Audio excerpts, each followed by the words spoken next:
noite a todos os nossos participantes deste primeiro Seminário Nacional de Líderes Católicos, organizado pela Academia de Líderes Católicos, que tratará sobre a questão da política e a participação cristã na política. É com muita alegria que damos as boas-vindas àqueles que se inscreveram e que nos acompanharão ao longo deste mês de novembro em todos os nossos encontros. O Papa Francisco traz uma mensagem muito bonita sobre o diálogo nestes tempos de polarizações, e é por isso que estamos aqui hoje, na cultura do encontro, também recordada pelo Santo Padre, na Fratelli Tutti. É com muita alegria que nós damos as boas-vindas ao nosso arcebispo referencial para a Academia de Líderes Católicos no Brasil, Dom Darcy José Nicioli, arcebispo metropolitano de Diamantina, Minas Gerais. Queremos acolher também o convidado desta noite, deputado estadual do Paraná, Michele Caputo Neto, que veio também trazer a sua palavra. Convidado também para esta noite, professor João Cláudio Rufino, da PUC de São Paulo, que em breve também entrará aqui neste nosso encontro. Outra convidada e para fazer a palestra principal desta noite, a excelentíssima senhora Tabata Amaral, deputada federal, que esperamos conseguir também entrar nessa noite. Ela está em um atraso em uma viagem e, se for possível, também entrará para participar nesta noite. Acolho com alegria o Eduardo Almeida, membro do Comitê Acadêmico da Academia de Líderes Católicos da América Latina, que sempre estará aqui conosco como convidado. Acolho também a professora Mariana Aparecida Dalberto de Carvalho, das Faculdades Arquidiocesanas de Curvelo e Pirapora, Minas Gerais, que será também a moderadora nesta primeira noite. Como eixo principal desta noite, trataremos a saúde. Antes de passar a palavra ao nosso arcebispo, Dom Darcy José Nicioli, recordo as palavras do Papa Francisco, escritos no seu texto, Vamos sonhar juntos, o caminho para um futuro melhor. Como devemos agir em contextos de polarização, quando a política, a sociedade, a mídia, por vezes, parecem ser uma competição de quem fala mais alto, em que os oponentes procuram cancelar uns aos outros enquanto disputam poder? A violência verbal crescente reflete a fragilidade do egoísmo, um desenraizamento, uma realidade em que se encontra a segurança no descrédito de outros, por meio de narrativas que fazem com que nos sintamos justos e nos dão razões para silenciar outras pessoas. A ausência de diálogo sincero na nossa cultura pública faz com que seja cada vez mais difícil criar um horizonte partilhado, rumo ao qual podemos caminhar juntos. Com este incentivo do Santo Padre, o Papa Francisco, também trazido na Fratelli Tutti, para uma cultura do encontro e do diálogo, é que nós abrimos o nosso seminário de liderança cristã na política. Eu passo então agora a palavra ao nosso arcebispo, que será quem vai dar as palavras de abertura do nosso seminário. Uma boa noite a todos. Boa noite. Boa noite, Padre Frederico, que é o diretor-geral da nossa Academia de Líderes Católicos do Brasil. E com a equipe organizou este seminário. Muito obrigado, Padre Frederico, pelo trabalho seu e de toda a equipe. Quero saudar também o deputado federal, o deputado Michele Caputo e o professor João Cláudio, que serão debatedores. E vamos torcer aí que a deputada federal Tabata Pontes consiga entrar neste nosso diálogo. Aliás, é sobre diálogo que queremos falar. E diálogo no atual cenário político. Portanto, é mesmo um tema relevante e urgente nos dias de hoje. Haja vista que, já nas inscrições para o seminário, a polêmica surgiu, não é? A partir até dos convidados para participarem deste seminário. Mas isto só nos diz quão importante, necessário e urgente é aprender ou reaprender a dialogar. A educação para o diálogo. Eu creio que ninguém vai discordar que é imperioso defender a liberdade de falar. E de falar com responsabilidade. Com responsabilidade, não é falar qualquer coisa e de qualquer jeito. E crescer na capacidade da escuta operosa. Não é uma escuta passiva, uma escuta operosa, justamente para evitar polarizações. Valorizar o diferente como complementar. É preciso reaprender isto. E não considerar o diverso como antagônico, simplesmente porque não está em sintonia estreita com o meu pensar, o meu julgar, enfim, a minha verdade, a minha verdade. Sempre eu. Importa o eu.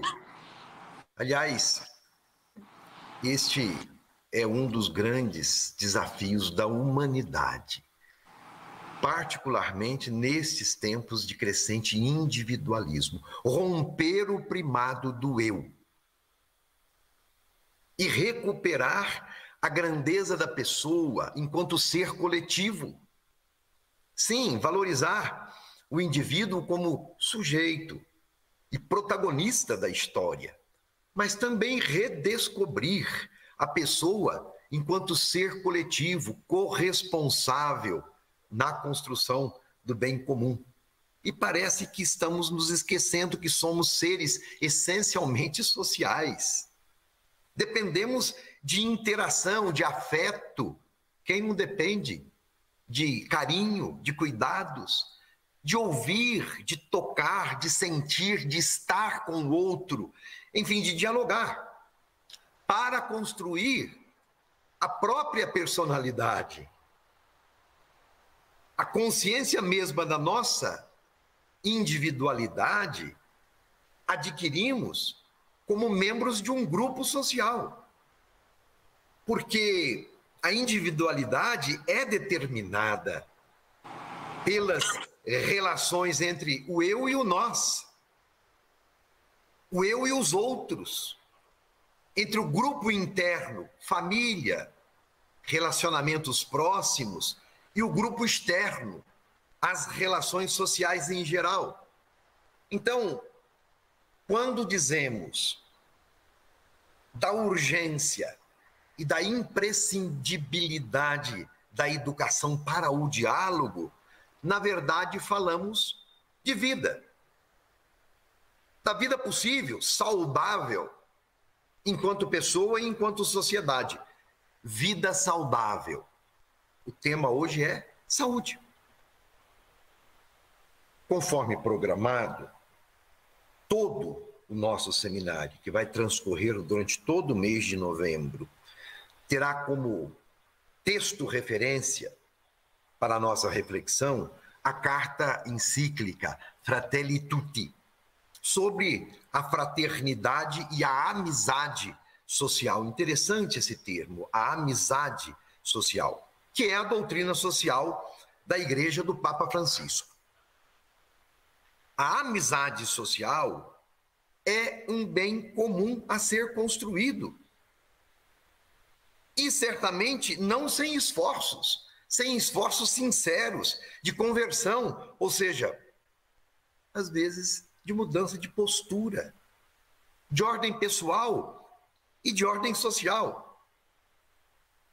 E já que estamos falando da Fratelli Tutti, eu cito o número 230, o parágrafo 230, porque este parágrafo termina com uma pergunta que o nosso seminário procurará refletir e elaborar possíveis respostas a partir dos temas propostos para cada encontro. Assim nos diz o Papa Francisco: o árduo esforço por superar o que nos divide, sem perder a identidade de cada um, pressupõe que em todos permaneça vivo um sentimento basilar de pertença. Porque, diz o Papa, a nossa sociedade ganha quando cada pessoa, cada grupo social se sente verdadeiramente em casa. E o Papa dá um exemplo explicativo nesse sentido. Ele usa como referência figurativa a família. O Papa sempre usa de figuras. Ele diz assim, numa família, os pais, os avós, os filhos são de casa. Ninguém fica excluído. Se alguém tem uma dificuldade, mesmo grave, ainda que seja por culpa dele, os outros correm sua ajuda, apoiam-no, diz o Papa. As alegrias, as penas de cada um são assumidas por todos. Isso sim é ser família. Por que não ser família como sociedade? E diz o Papa, se pudéssemos conseguir ver o adversário político ou o vizinho de casa com os mesmos olhos como vemos filhos, esposos, maridos, pais, mães, como seria bom. E me interessa a pergunta que o Papa deixa neste número 230 da Fratelli Tutti. Amamos a nossa sociedade? Pergunta o Papa. Vale dizer, amamos a nossa pátria? Amamos a nossa cidade ou a nossa comunidade de relações? Ou a nossa sociedade continua a ser algo distante, algo anônimo, que não nos corresponde, não nos insere, não nos compromete? E nós temos hoje uma maior consciência sobre quanto o autoritarismo, a autorreferencialidade, o negacionismo à ciência, a ausência de diálogo adoeceu o nosso país, desestruturou a economia, fez aumentar o desemprego e foi a causa, sim, do falimento de muitas empresas e do empobrecimento geral do nosso povo. Ausência de diálogo, incapacidade de colocar as cartas na mesa. Muitos brasileiros e brasileiras vieram a óbito por não terem tido a assistência necessária e a tempo para serem cuidadas conforme os protocolos estabelecidos pela ciência. Mais de 600 mil mortes nesta pandemia clamam aos céus. E como permanecermos indiferentes a esta verdadeira calamidade provocada? Então, é oportuno, creio eu, repetir a pergunta do Papa Francisco. Amamos a nossa sociedade?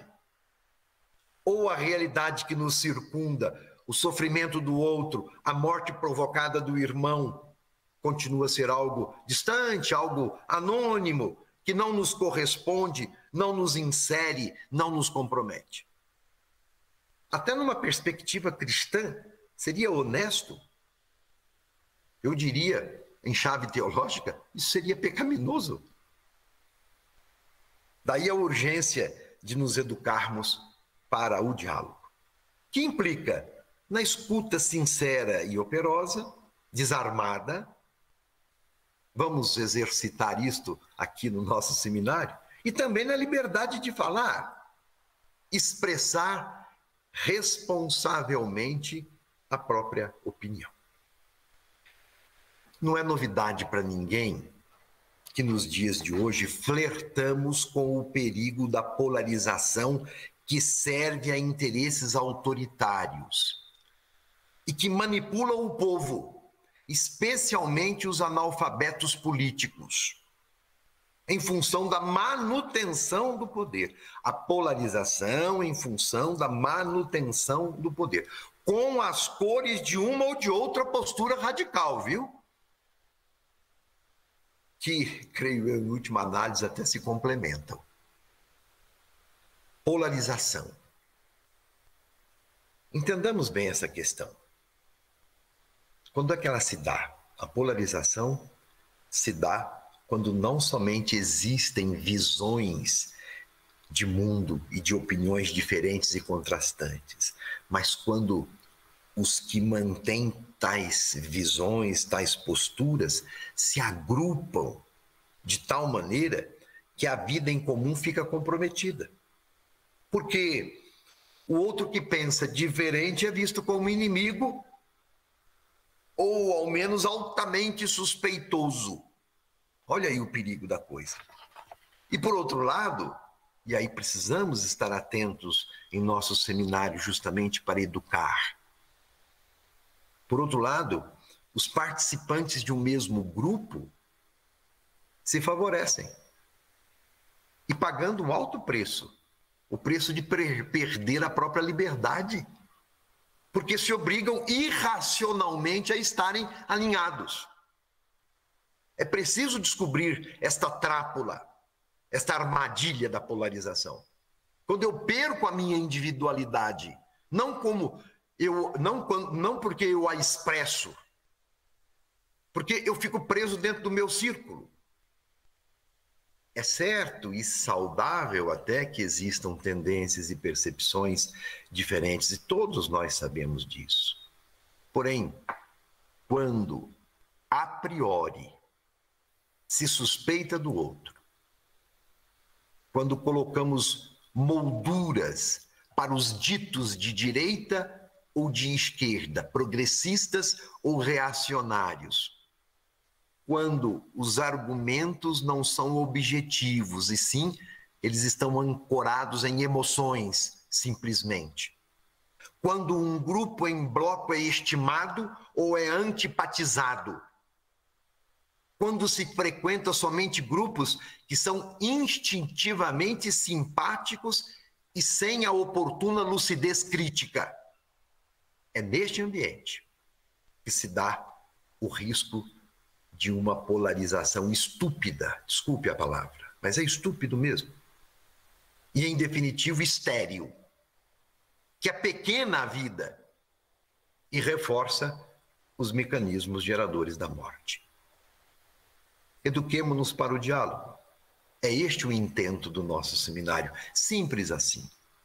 Participe, então, você, de coração aberto. Vamos juntos aprender.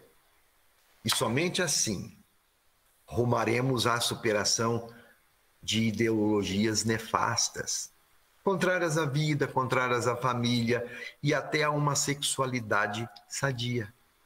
Ideologias. É também preciso dar um passo adiante sobre o raso politicamente correto, dentre tantas outras questões urgentes a serem debatidas. Igualmente, é irrenunciável a nossa responsabilidade, em tempos tão incertos, de dar destaque à dimensão ética e religiosa da cultura, para ativar o dinamismo espiritual das pessoas e ajudá-las a alcançar a liberdade plena, de modo que todos assumamos a missão de construir um mundo melhor, uma sociedade solidária, mais humana e mais pacífica. E para nós cristãos, se me permitem, iluminados pelo Evangelho. E termino estas palavras de abertura do nosso seminário com as palavras paternais do Papa Francisco, também na Fratelli Tutti, no parágrafo 232. E é importante termos como pano de fundo do nosso seminário estas palavras do Santo Padre. Nunca estará terminada a construção da paz social num país, porque é uma tarefa que não dá tréguas e exige o compromisso de todos. Insistamos no diálogo, então, por mais difícil que possa parecer. Uma obra que nos pede para não esmorecermos no esforço por construir a unidade da nação. E apesar dos obstáculos, das diferenças e das diversas abordagens sobre o modo como conseguir a convivência pacífica, persistirmos sempre na luta por favorecer a cultura do encontro, que exige que no centro de toda a ação política, social e econômica se coloque a pessoa humana, a sua sublime dignidade e o respeito pelo bem comum. Que este esforço, diz o Papa, nos faça esquivar de toda tentação de violência e busca de interesses apenas particulares e a curto prazo. Muito esclarecedoras essas palavras do Papa no início do nosso seminário. Vamos trabalhar? Iniciemos então o nosso seminário acolhendo o deputado Michele Caputo, também o professor João Cláudio Rufino e, se Deus quiser e permitir, a deputada federal Cláudia Amaral de Pontes.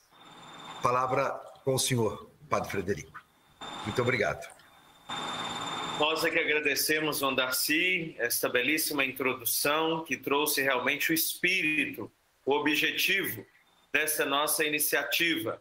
Certamente muitos cristãos têm mandado mensagens com uma esperança, um olhar diferenciado sobre a participação política do cristão, que precisa ser sempre mais considerada como um serviço, mas para isso é preciso também se preparar. Muito obrigado, Dom Darcy. Nós vamos acolher agora as palavras do deputado estadual do Paraná, Michele Caputo. O professor João Rufino também está tendo grande dificuldade lá no interior de São Paulo por causa das chuvas para se conectar conosco. Lembrando mais uma vez que a deputada federal Tabata Amaral também está com dificuldade por causa de atraso de voo, mas esperamos a participação também deles dois aqui no nosso encontro. Antes de passar a palavra para o deputado, quero lembrar que as perguntas poderão ser feitas através da descrição do link que está no vídeo. Então você clica lá, faz a sua pergunta e ela será encaminhada para o setor de perguntas. E assim, ao final, também será possível responder as perguntas. Está aberto também o chat do nosso canal do YouTube. Obrigado, Dom Darcy. Com a palavra, Michele Caputo. Boa noite a todos. Me sinto muito honrado de ter sido convidado pela Clélia Perretti de participar desse primeiro seminário de lideranças católicas na política. Quero parabenizar o trabalho da Academia de Líderes Católicos. Eu acho que a gente tem que difundir cada vez mais isso. Eu vejo que muitas vezes nós, católicos, ficamos um pouco tímidos, né, com relação a essa questão da discussão política. E esse seminário tem tudo para dar certo. Eu até conheço alguns expositores e debatedores. Achei, Dom Darcy, quero dizer que suas palavras são muito sábias, muito próprias para o momento que vivemos, e que está bem eclético a programação. E o grande acerto dos temas. Eu acho que se os governantes dessem conta, dentro do que é razoável, dentro do que se entende como necessário, da questão da educação, da saúde, não ter essa dicotomia, esse falso dilema da economia com o meio ambiente, né? Tratar e ter como prioridades mais vulneráveis, né? Essa questão da pobreza, né? E também, do ponto de vista da política, a gente tem que discutir aí essa coisa do fake news, que para mim foi o grande combustível da intolerância. Sempre teve, nos processos políticos, sempre teve polarizações, mas ela atinge, no meu modo de entender esse ponto, por conta do que as redes sociais, né, do ponto de vista da tecnologia, permitiram. Então, acho extremamente importante esse tipo de discussão. Obviamente, se a deputada federal Tabata Amaral pudesse fazer a sua exposição, nós, como debatedores, poderíamos nos focar em cima de algumas questões. Mas eu quero começar dizendo que Eu tenho 60 anos de idade, sou farmacêutico, me formei na Universidade Estadual de Maringá, estudei num colégio católico toda a minha vida, do jardim da infância até o terceiro científico. Sou servidor público da Secretaria de Estado da Saúde do Paraná, vou fazer 36 anos de carreira.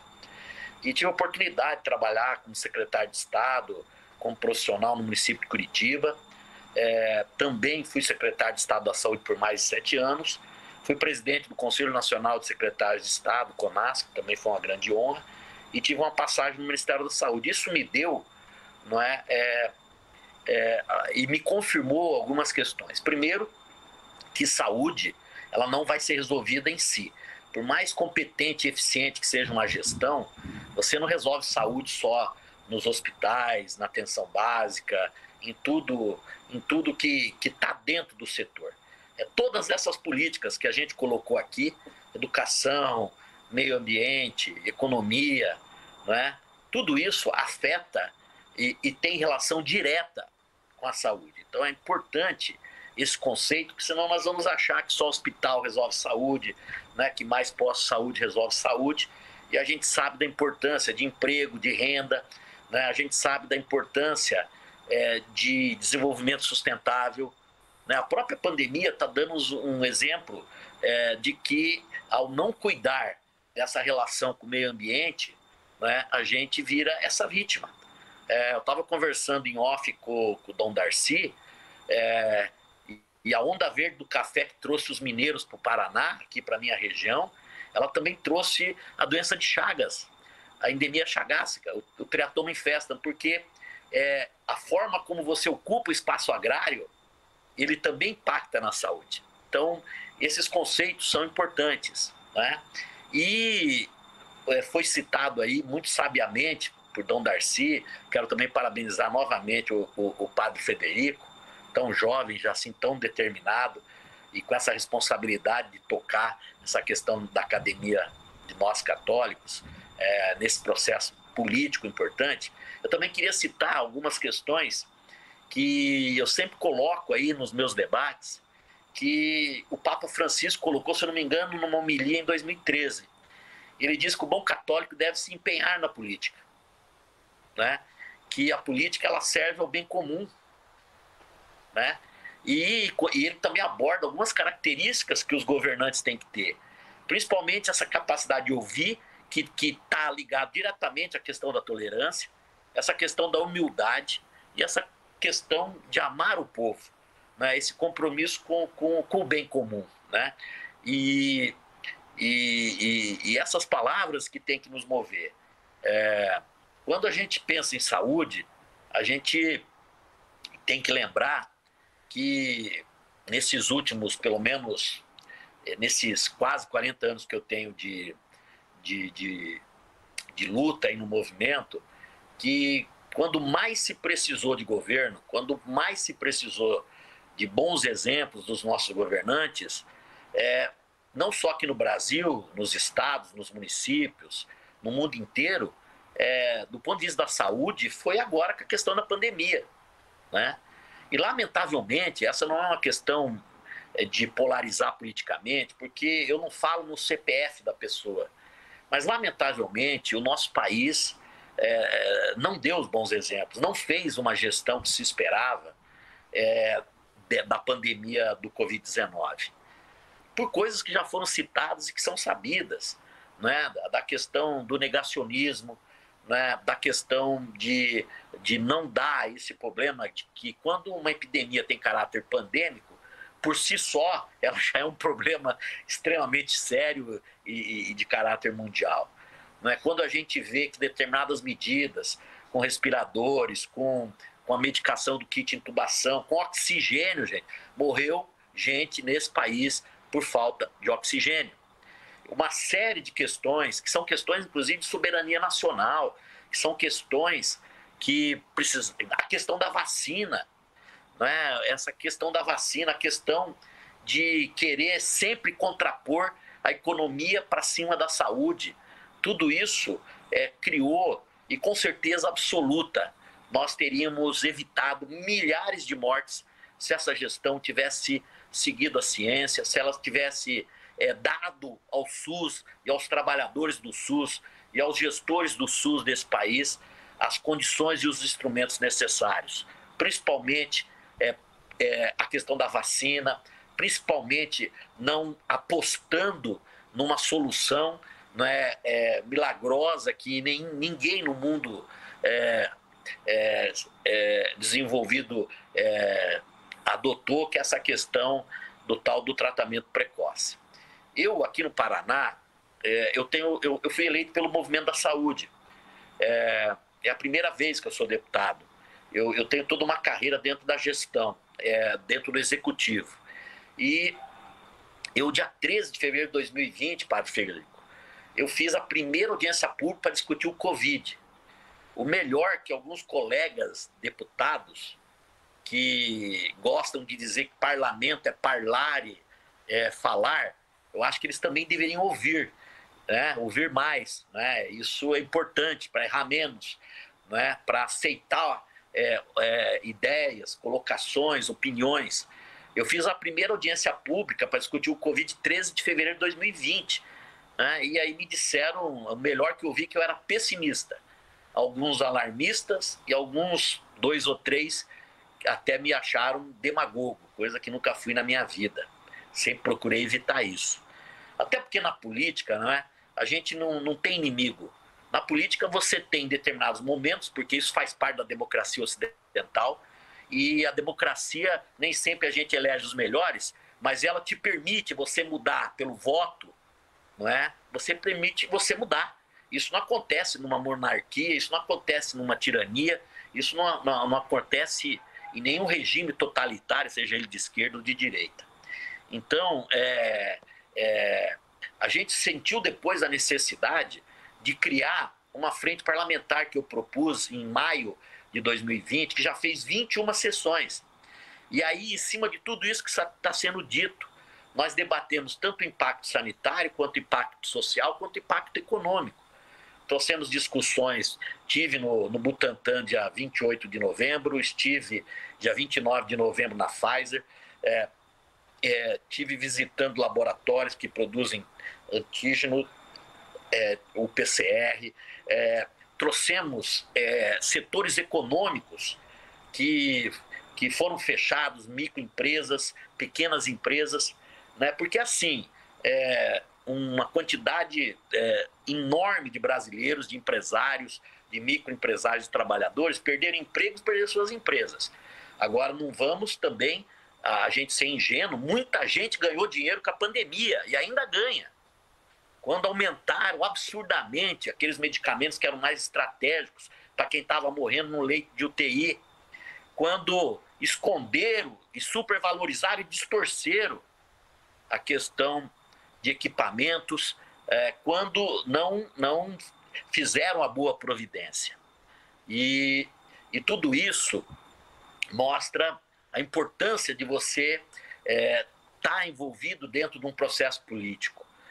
Por conta desse debate, a gente viu que essa falsa polarização de extremos e também essa tentativa de colocar a economia sobre saúde e vice-versa, aumentou a fome, aumentou o desemprego, trouxe indicadores extremamente desfavoráveis. Eu sou de um estado que os caras falam, não, mas o homem do campo está bem. O homem do campo? Qual homem do campo? O pequeno agricultor, aquele da agricultura familiar, aquele que vive em minifúndios, esse não está bom não, esse está endividado, esse está vendendo o que tem. Hoje no Brasil, só está bem quem vive dessa diferença gritante do dólar e do euro comparado com o nosso real. Para quem tem commodities, o país está bem. O país está bem, não. O momento está favorável, mas está favorável para eles, porque para o país, isso puxou aumentos de toda a ordem, e compromete cada vez mais a nossa questão econômica. Eu não vejo que essa pandemia trouxe... ela não trouxe nada de positivo, foi devastadora, mas umas poucas coisas a gente pode tirar aí que nós podemos considerar importantes, que é a questão, por exemplo, da valorização do Sistema Único de Saúde nesse país. O Sistema Único de Saúde, com seus parceiros todos, eu não falo só dos serviços públicos, estatais do SUS, mas os bons parceiros, porque tem bons parceiros na filantropia. A Igreja Católica mesmo tem uma série de instituições que tratam saúde, que tem esse caráter filantrópico e também contribuem importantemente, como tem outras denominações cristãs. E também tem serviços privados de excelência, que aceitam trabalhar dentro das regras. E isso tudo se mostrou que o SUS, que foi organizado, que vem de uma constituição, de um momento político importante, que foi em 1988, que o grande Ulisses Guimarães dizia que era a Constituição Cidadã, e que colocou lá que saúde é um direito de todos e um dever do Estado, que colocou lá princípios importantes, e que, com todas as dificuldades, com todos os desafios que são vividos ao longo desses 30 anos, não é, do sistema, ele trouxe oportunidades de participação da sociedade, dos movimentos, dos usuários, né, dos trabalhadores, dos próprios prestadores e gestores. Né? Isso tudo mostrou que, do ponto de vista do arcabouço jurídico, institucional, da organização, é uma política pública que saiu na frente. Não é? E que, inclusive, está norteando, e a gente espera que isso continue avançando, outras políticas importantes. Né? Por exemplo, na área da assistência social, praticamente todo o escopo do SUDES ele é muito, muito parecido com o que acontece com o SUS. E, nesse momento, não é, o SUS deu essas provas. É óbvio, não é, que nós tivemos gestores aí, temos aí uma série de situações, né, que mostram que muita gente fez dessas dificuldades uma forma de obter lucro. Mesmo gestores, não só determinados ramos de segmentos da economia. Né? E estão respondendo por isso, porque está cada vez mais publicizado e a política da saúde ela trouxe isso, com todos os erros, com todos os exageros. Né? A política da saúde construiu controles sociais, controles de várias, do executivo, do legislativo, dos tribunais de conta, não é? Controles via ouvidorias, quer dizer, a própria mídia, né? quando leva, investiga e faz o seu papel com muita responsabilidade, né? A gente vê que isso tudo traz à tona, ela consegue separar o joio do trigo. Né? Então, esse momento que a gente viveu também é um momento de reconhecer valor para o nosso sistema. Né? Agora, nós temos que cuidar dessa transição e desse pós-Covid. Né? E a gente não vê muito isso. Né? Então, eu, por exemplo, estou muito preocupado com essa legião de milhares de paranaenses e milhões de brasileiros que têm sequelas do Covid. Porque, além dos mais de 600 mil óbitos, veja, com certeza um pouco mais, que já 600 mil já é um absurdo, né? Tem uma série de estudos aí estatísticos de gente muito séria, de universidades, inclusive alguns de fora do país, que mostram que nós poderíamos ter economizado 150, 200 mil vidas se nós tivéssemos feito essa boa gestão, se nós tivéssemos essa questão da vida. Né? E o que me deixa muito aborrecido, e aí, gente, me provem que eu esteja errado, me provem, é a falta de empatia de líderes importantes desse país com a dor das pessoas. Quando você diz, sempre morreu, vai morrer, né? Além de ter negado e ter feito minimizado, e tem mais, quando você disputa cargo público, quando você se elege para cargo público, você vira exemplo e referência.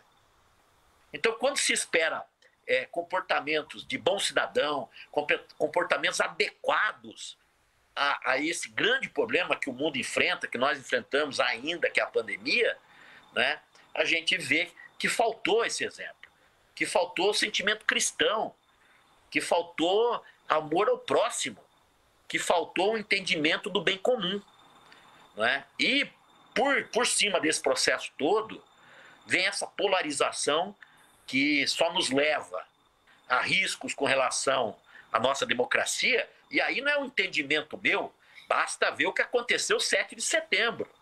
Ou a gente aprende com isso, porque isso foi extremamente grave.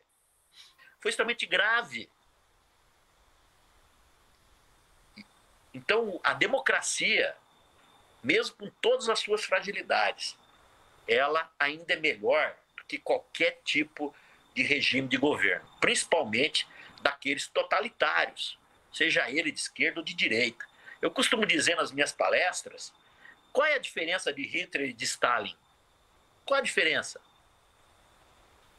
Né? Se nenhum deles respeitava os diferentes, se nenhum deles tolerava o contraditório, tolerava o questionamento, não é? E a gente vê muito disso está ressurgindo no Brasil de forma muito forte. E o fato de colocar um tema para discutir fake news é extremamente importante. Extremamente importante. Porque nós precisamos trabalhar sempre com a verdade. Na saúde e em qualquer aspecto da nossa vida. A verdade, ela é sempre importante e necessária. Eu já estou começando a ficar com alguns problemas de bateria aqui, apesar de estar ligado, mas eu queria dizer a todos assim, que é importantíssimo a boa política. Quando eu assumi o mandato, veio um cidadão muito jovem e falou: eu sou da nova política, eu sou novo, sou jovem, eu sou o novo na política. Aí eu peguei e falei assim, com todo respeito, que não tem política nova ou política velha. Tem política boa e tem política ruim. E política boa e política ruim não é patrimônio de nenhum partido. Não é patrimônio de nenhum pensamento ideológico democrático. De nenhuma visão de vida, de forma de mundo. Então a gente precisa levar em conta. E quanto ao fato de, em termos de idade, ser velho ou novo, eu só quis dizer, é importante a participação do jovem na política. Inclusive, vi com muita satisfação gente jovem ajudando aí o diretor-geral, o padre Frederico, na organização dessa academia, que eu queria saber melhor quem são as referências aqui no Paraná, que eu quero procurar também me envolver nesse processo, né? Aqui no Paraná eu tenho um grande amigo que eu ouço muito, que é o arcebispo de Curitiba, o Dom Peruso.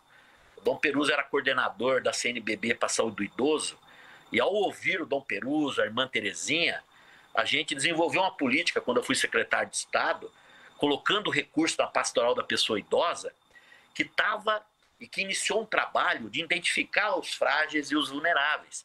Isso também é um princípio cristão nosso. A política, ela tem que servir principalmente para proteger os mais vulneráveis. Esses precisam mais das políticas na área da saúde, na área da educação. Então, esses que a gente precisa ter sempre como prioridade. E para isso, não precisa ser de partido A ou de B, não precisa ser seguidor de nenhuma doutrina, seja ela do lado direito ou do lado direito ou do lado esquerdo do espectro político. Essas coisas, às vezes elas chegam ao ridículo de que parece que é uma discussão de trânsito, de mão de trânsito. Então, eu queria dizer a vocês que eu disse para esse jovem deputado assim, que Winston Churchill, lutou muito, tem muito mérito na derrota do nazifascismo na Europa. E ele fez isso com 74 anos. E democraticamente, depois de tudo isso, perdeu a eleição seguinte para primeiro-ministro lá da Inglaterra. Então você vê como que a democracia é também. E Nero pôs fogo em Roma com a idade daquele deputado. Então, essa coisa da política, ela tem que ser descontaminada. Essa intolerância está afetando o setor de saúde assim, de forma muito contundente. E essa pandemia, ela agravou situações sociais que já eram muito frágeis, né? E agravou questões também do ponto de vista econômico. Eu coordenei aqui 21 sessões, eu tenho esse relatório em meio eletrônico. Nós fizemos 21 sessões dessa frente parlamentar. Eu desconheço algum estado que a Assembleia Legislativa tenha feito tanta discussão acumulada. Não é? E a grandeza disso tudo, porque saíram projetos, saíram críticas também, porque também fazer política é fazer a boa crítica, né? Também saíram apoiamentos, saíram uma série de iniciativas, de alertas, alguns seguidos, outros não, mas a riqueza disso tudo foi ter aberto esse espaço de diálogo, foi ter criado essa oportunidade para que todos esses segmentos viessem discutir e viessem organizar. Eu já estou com 20 minutos de fala, eu só queria concluir, né, dizer que é importante não ter os governantes como inimigos, porque as diferenças políticas, a democracia estabelece as eleições como uma forma de você resolver essas questões, não é? Agora, a gente tem que fazer também algo que o Papa Francisco, nessa homilia lá de 2013, colocou de forma muito importante, que é orar, né? A gente precisa fazer muita oração, não é? E aqueles que estão mais desviados dos seus caminhos os que mais precisam das nossas orações, né? Eu mesmo oro muito, oro todo dia para não me desviar nessa questão do exercício desse meu mandato, não é, de deputado estadual. Então, gente, olha, muito obrigado, me coloco à disposição, não é? Eu não estava assim preparado para uma exposição, estava preparado para ouvir a Tabita Amaral, não é, que eu conheço muito do trabalho dela, né? Sei do seu caráter, sei da sua coragem, não é? Ela é assim fisicamente frágil, mas é uma pessoa de uma força, não é? Porque a força não vem do físico, né? A força vem de dentro da gente, não é? Então, nós, católicos, estou muito feliz. Eu deixei Dom Darcy, não me arrependo. Aqui numa cidade próxima aqui de Maringá, tem um evento de filiação de um líder político no meu partido. Eu deixei de ir lá porque eu me enganei com o horário e coincidia com esse seminário. E vou dizer ao senhor, ao padre, a Clélia, a Cristiane, a todos aí que estão nos acompanhando. Olha, estou muito feliz de estar participando desse momento. Não é? E para quem está criticando, e a crítica é importante, a gente cresce com as críticas construtivas, é bom ver aí no convite que está escrito primeiro seminário, né? Então, quando você coloca primeiro, você já projeta outros seminários, não é? E que venham outros tantos seminários para que nós, católicos, possamos, independente da onde a gente atua e milite, nas nossas igrejas, nos nossos movimentos sociais, nos nossos sindicatos, nas nossas empresas, ou até mesmo nos nossos parlamentos, no nível municipal, estadual e nacional, né, que a gente possa crescer com tudo isso. Esse país precisa de uma igreja católica ponderada, que trabalhe em frente com coragem a intolerância. Porque mesmo dentro da nossa igreja, nós temos aqueles que têm um entendimento diferenciado, mas que, felizmente, né, não fazem o senso comum e que a gente espera, até porque não é uma condição de padre ou qualquer outra condição que dá à pessoa o direito dentro da nossa igreja de nunca errar. Nós somos humanos, nós erramos e acertamos, né? E nós precisamos cumprir com os mandamentos, com os ensinamentos de Cristo, né? E todo dia é um dia para se aprender, é um dia para exercer esse nosso sentimento. Porque saúde mesmo, eu já vi gente tecnicamente muito competente, mas que sem nenhum compromisso com o humanismo, sem nenhuma empatia com as pessoas, e o serviço que ela faz acabava todo comprometido. né? Principalmente quando você trabalha com saúde coletiva. E já vi gente mais limitada, gente mais humilde, gente com menos conhecimento acumulado, mas fazer trabalhos brilhantes que impactaram muito na vida de pessoas e das nossas comunidades. Por quê? Porque juntou a fé com a ciência, né? Nós somos católicos e nós não colocamos a ciência como os nossos adversários. Em algum momento da nossa história até isso aconteceu, né? Mas isso já foi muito superado. Então, viva esse seminário, contem comigo. Eu só não sei exatamente como é que vai ser as perguntas que se tiverem direcionadas a mim, se eu vou resolver depois. Eu só vou, agora que eu estou encerrando, eu só vou continuar com áudio, ouvindo todas as exposições. Eu só vou tirar um pouco da imagem, né, para não atrapalhar aí o próximo expositor, até porque a minha fachada também não é muito agradável. Tá certo? Então, boa noite a todos. Parabéns, gente. Muito obrigado, deputado, pelas suas palavras, pela reflexão com o tema da saúde, também a sua ampla experiência em torno a essa temática. As perguntas serão feitas um pouco mais adiante, poderão também ser dirigidas ao senhor. Nesse momento agora, nós vamos ouvir o Eduardo Marques Almeida. Ele é membro do Comitê Acadêmico da Academia de Líderes Católicos da América Latina e tem uma grande experiência no Banco Interamericano de Desenvolvimento, função que ele exerceu no Haiti, no Paraguai e depois em Honduras. O Eduardo agora está de volta ao Brasil e está falando do Rio de Janeiro. Após a intervenção do Eduardo Almeida, nós vamos ver o vídeo que o professor João, com toda a dificuldade de entrar e se conectar conosco, ele acabou gravando um vídeo e mandou com uma intervenção muito significativa. Então, nesse momento, eu passo a palavra para o Eduardo Almeida. Muito obrigado. Bom, muito obrigado, Padre Frederico. Em particular, obrigado por ter convidado para participar dessa mesa, né? Obrigado por ter convidado para participar dessa comissão do primeiro seminário da Academia de Líderes Católicos do Brasil. De fato, eu não sou de formação jesuíta, mas acho muito bacana o que os jesuítas fazem de dar sempre 3 mensagens, né? Vocês devem se lembrar muito em 2013 como é que o Papa começou falando na Catedral do Rio de Janeiro. Ele falou: olha, tem 3 mensagens para dar para vocês. Eu acho que a maioria das pessoas só se lembra da última mensagem, quando ele disse aos jovens: hagam lío, né? Façam bagunça, né? Armem bagunça e tudo mais. Mas é muito interessante a maneira como o Papa se expressa sempre, dizendo: olha, tem 3 coisas para dizer para vocês, e essa é isso, né?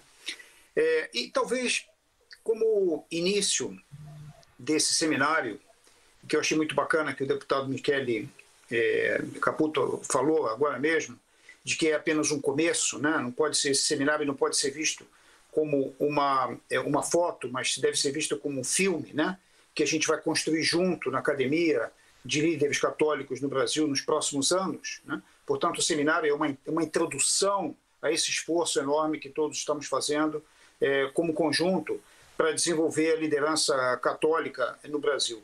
Eu diria talvez 3 coisas. Primeira coisa é que muitos dos problemas que nós estamos falando e que vamos falar nas próximas 3 semanas, 4 semanas para ser mais preciso, são problemas que não acontecem só no Brasil. Acontecem também em todos os países do mundo, mas em particular na América Latina, que foi talvez a região que mais sofreu em cada um dos aspectos, muitos dos aspectos que foram falados. Eu vou ter uma intervenção no dia 18 de novembro, em que vou comentar um pouco sobre isso, o que aconteceu nesses países. Então, a primeira mensagem é que acontece nos outros países também, né? E a gente tem muito para oferecer, para ensinar aos outros, mas também tem muito para olhar em perspectiva, né? E ver que, tá bom, estão acontecendo muitas coisas ruins no Brasil, ou talvez muitas coisas boas também, mas isso tem que ser compartilhado como uma espécie de uma como o Papa costumava dizer quando era o cardeal, né? Dizer como uma pátria grande, né?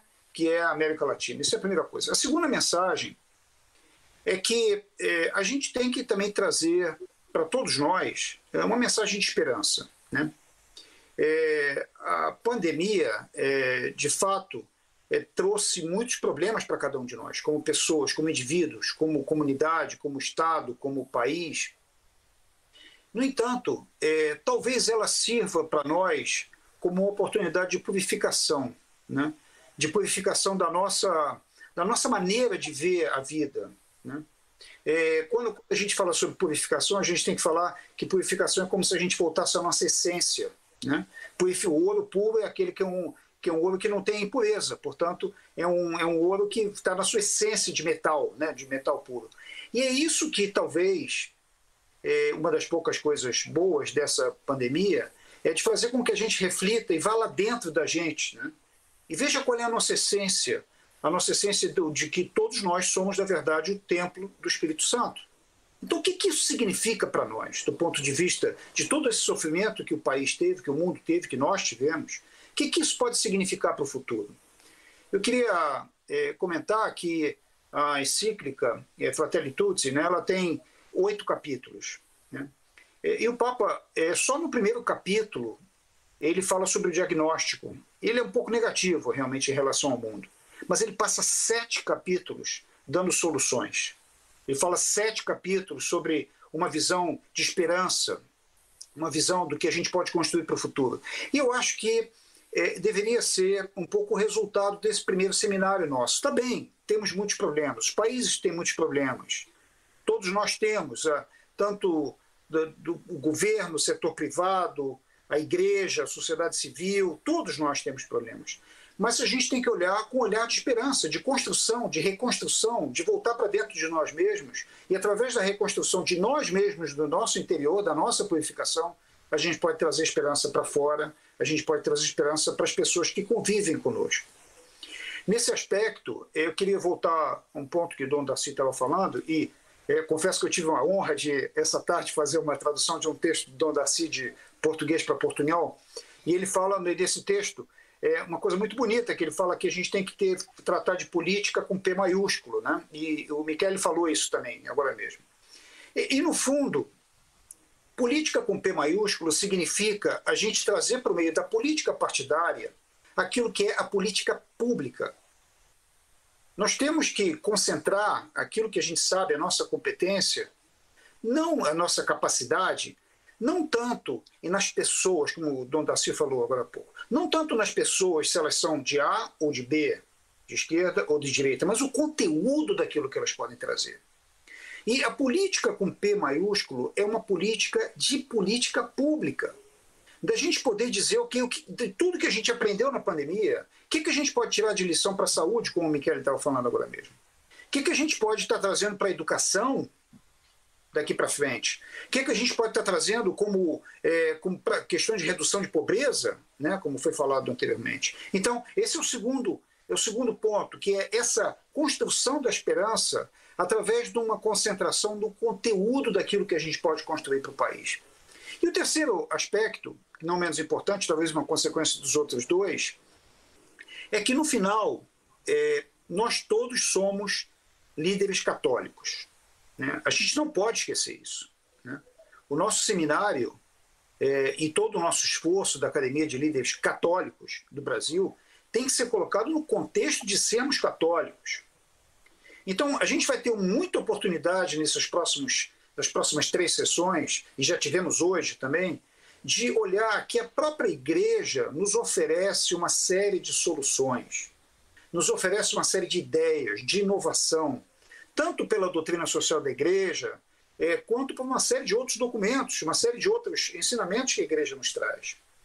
Então, esse aspecto de nós sermos líderes católicos faz com que a gente seja diferente, né?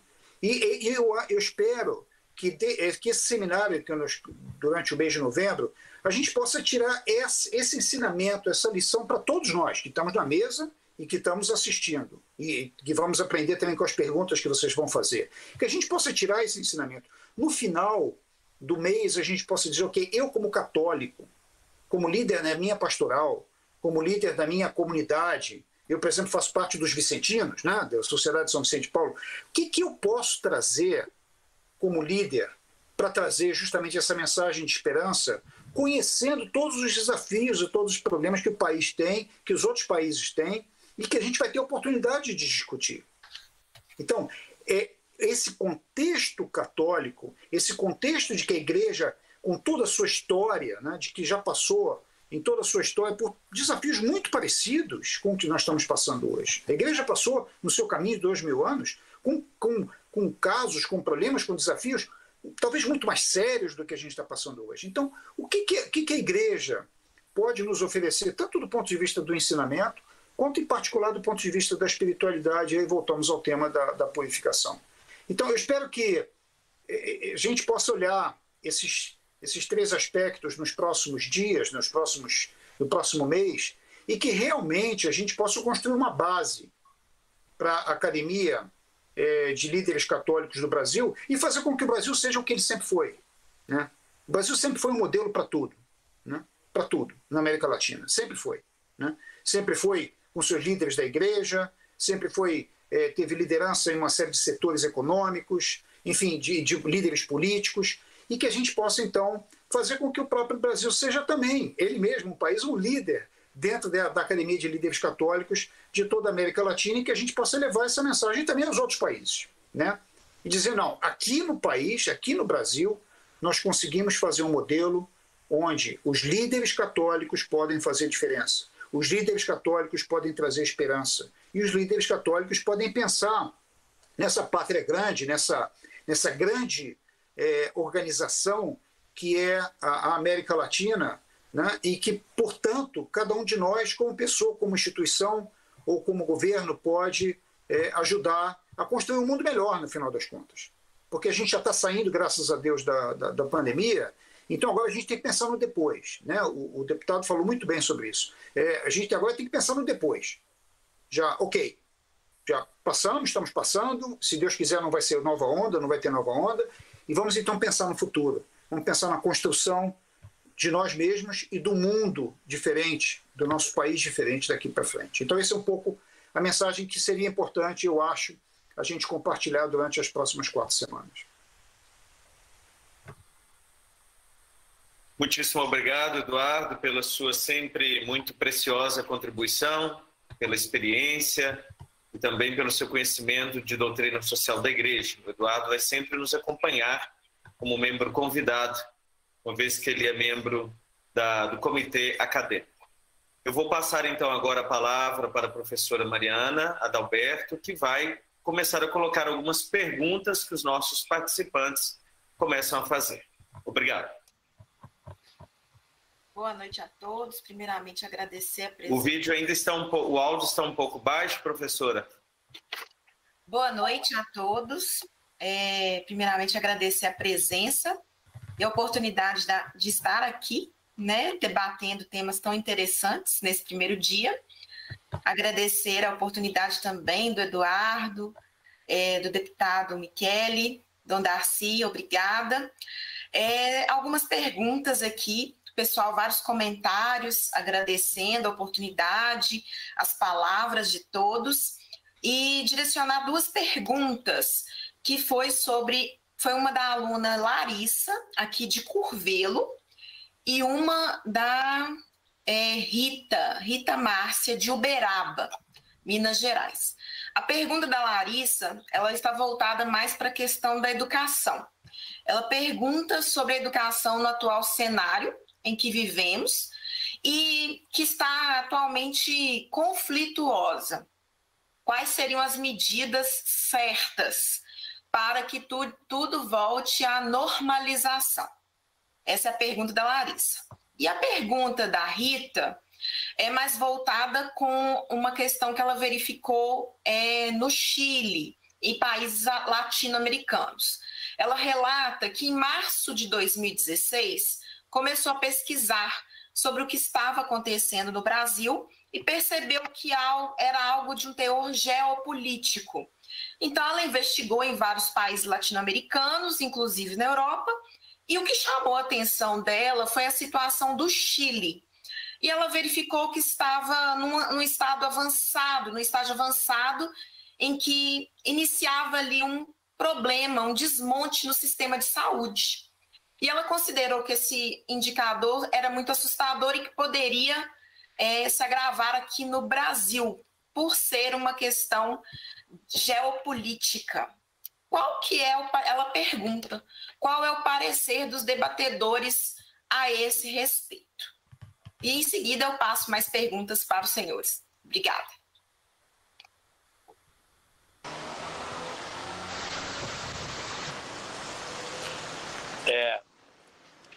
Eu não sei se eu já posso responder.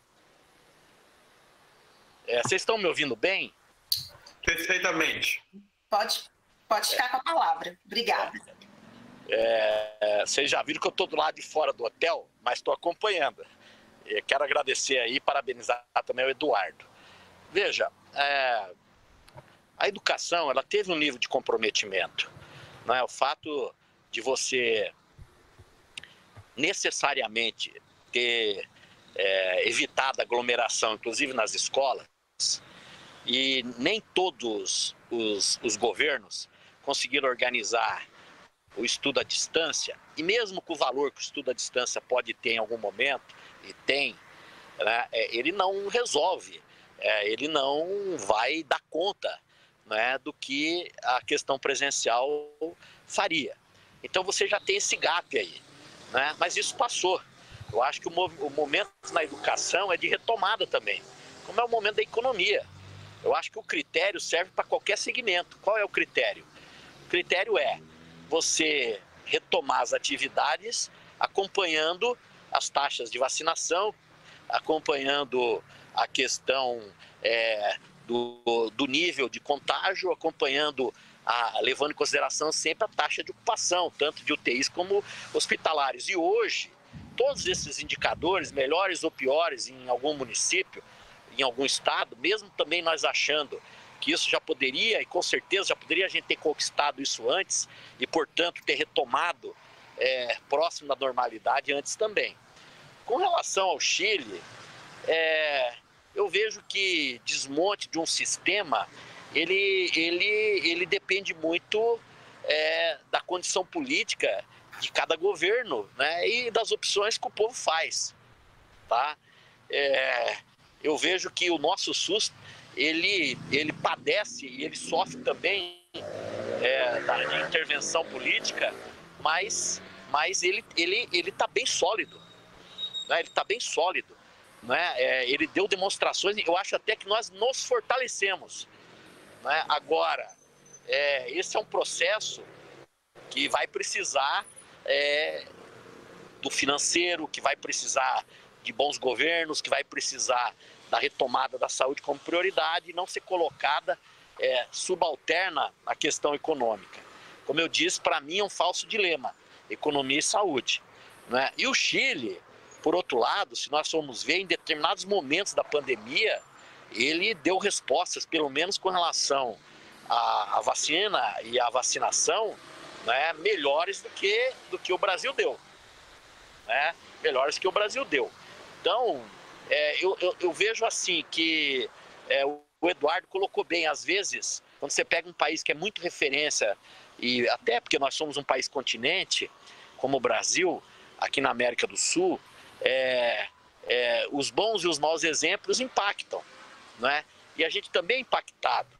E você vê determinadas ondas, né? Determinadas ondas de governos mais de direita, depois determinadas ondas de governos mais de esquerda, né? O que nós temos que buscar, né, são as nossas soluções. E o Chile é um bom exemplo, viu, padre Dom Darcy, do quanto é importante a democracia. E porque às vezes se confundem, você ter resultados econômicos e diz, naquela época da ditadura, ou naquela época de extremistas, você tinha resultados econômicos melhores do que nós estamos vivenciando em determinados períodos da democracia. Só que, por exemplo, no Chile, o Pinochet teve alguns anos de desenvolvimento econômico, por conta das riquezas minerais do Chile, por conta de uma série de questões que o Chile tinha. Só que a diferença, também aconteceu o desenvolvimento econômico com a Michelle Bachelet, também aconteceram o desenvolvimento econômico com outros governantes chilenos que não eram ditadores. Agora, a grande diferença, a gente só vai saber se a gente perguntar para os familiares, para os amigos, para as pessoas que estão até hoje procurando seus desaparecidos, aqueles que foram mortos, aqueles que foram perseguidos simplesmente por pensar diferente. Então, eu vejo que o SUS dá no setor saúde desse país uma garantia e uma solidez. Agora, o SUS precisa vencer desafios, nós precisamos fazer essa transição do Covid, enfrentar esse pós-Covid, porque nós temos milhares de sequelados no meu estado e milhões no Brasil que precisam de uma atenção do sistema, que precisam de investimentos, porque apesar de todos os acertos que o SUS tem, de todos os resultados fantásticos que a gente obteve, de ganhos de vida, de desempenho no combate ao HIV, de acesso a medicamentos básicos, de todos esses avanços, né, para um país como o nosso, com mais de 100 milhões de habitantes, nós somos o país que tem a saúde como um direito de todos, né? Nós sentimos, né, que o per capita, principalmente colocado pelo setor público, ele ainda não dá condição da gente vencer os desafios que a gente precisa vencer, na área das especialidades, na área das consultas eletivas, nessa média complexidade. Então é isso, eu também estava andando, eu não sei se eu ouvi bem também todas as perguntas, né, e continuo me colocando à disposição de vocês para outras perguntas. Continuo aqui com o celular, com bateria extra, né, e agradeço aí novamente a oportunidade de poder falar. Padre Frederico, gostaria sim também de dar a minha contribuição, muito oportuna e pertinente, a pergunta sobre educação. Veja, o tema que nós estamos tratando é saúde. Então, há um entendimento desta pergunta muito interessante sobre saúde, porque saúde não é só ausência de doença. Saúde tem que ser entendido como um processo harmonioso de bem-estar. Físico, psíquico, social, espiritual. Diz respeito, então, à espiritualidade, à convivência, à cultura. Quando falamos de educação, falamos de saúde, sem dúvida. E é interessante, quando pensamos a retomada do estudo presencial nas escolas, particularmente nas escolas de primeiro e segundo grau e etc., né? Os pais estão muito assustados com respeito a isso e etc. Bom, todos nós entendemos que é importante retomar o estudo presencial. Mas acontece que aqui no Brasil, e muito particularmente aqui no nosso centro-norte de Minas Gerais, as crianças, ao voltarem para a escola, muitas delas encontraram uma escola destruída. Já há um problema estrutural de falta de política pública, que nesses últimos 2 anos poderia até ter sido feito um trabalho de recuperação das salas de aula. Há um problema, então, estrutural, físico da escola, há um problema de alimentação escolar, há um problema do pequeno salário dos professores, da desvalorização dos professores. É uma gama de questões que, de repente, a Covid ressaltou ainda mais. Então, ao pensar a retomada do estudo presencial, há de se pensar neste todo, que é deficitário com respeito à educação das nossas crianças e dos nossos jovens. Um grande desafio. O que nos diz isso? Nos diz da falta de políticas públicas. E eu pergunto, papai e mamãe, quando é chamado para a escola, para discutir os problemas da escola, participa? Dá a sua opinião? Interage? É exigente? Por exemplo, quando escolhe os vereadores e o próprio prefeito, pensa nesse sentido de quem tem competência para administrar uma cidade e tudo aquilo que diz respeito à responsabilidade do poder público, porque educação precisa ser oferecida pelo Estado, assim como a saúde também. Veja como tudo é política. Nós somos seres políticos e precisamos, então, interagir. Aqui fica, então, um chamado de atenção nesse sentido. né, é voltar sim para o estudo presencial, mas há outras questões envolvendo a saúde aí que apresentam grande déficit e que precisam ser superados para que as nossas crianças e os nossos jovens tenham uma educação de qualidade. Obrigado, Darcy. Professora Mariana. Obrigada a todos pelas respostas. Temos mais uma pergunta aqui, mais voltada, da Marcionila Campos. Ela só não mencionou de qual cidade que ela está falando. Ela questiona que a igreja tem perdido fiéis em espaço público, conforme dados do IBGE.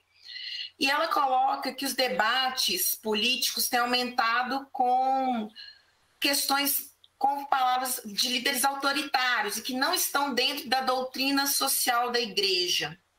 Ela questiona como pensar esse problema e essa questão.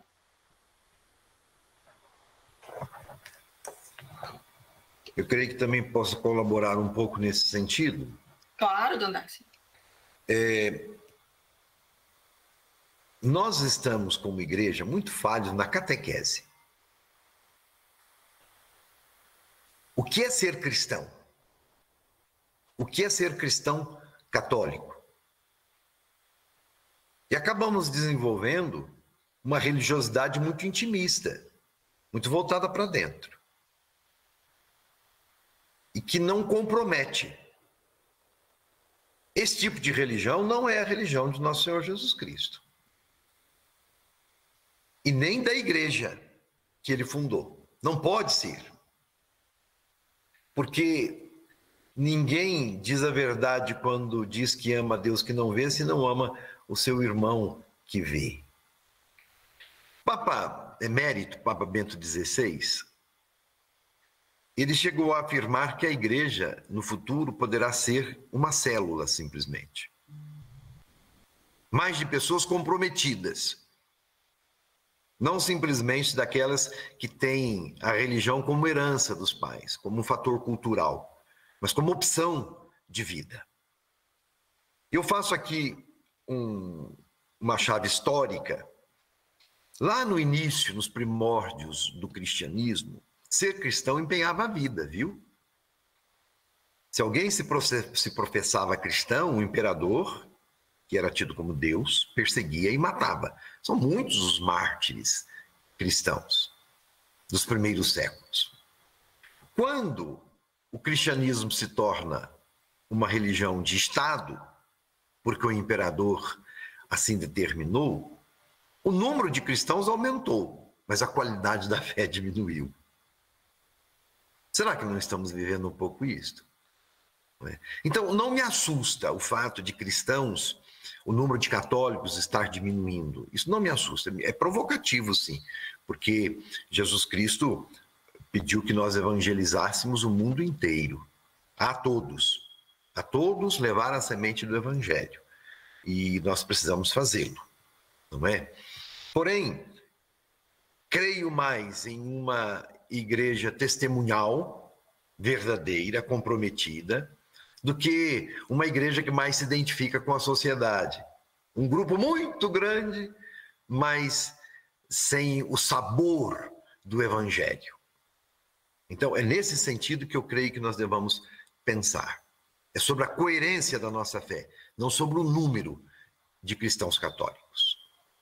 E nesse sentido, todo este tempo de polarização que nós estamos vendo, para fazer um link com o nosso seminário, muito tem a ver com uma falha na nossa catequese.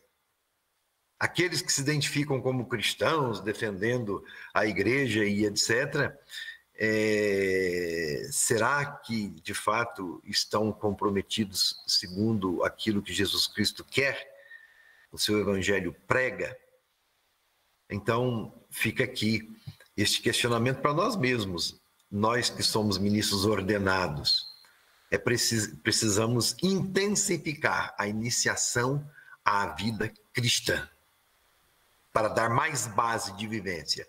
Então, nós não teremos pessoas que abandonam a igreja, até porque talvez quem abandona a fé possivelmente nunca a teve de fato, nunca a cultivou de verdade.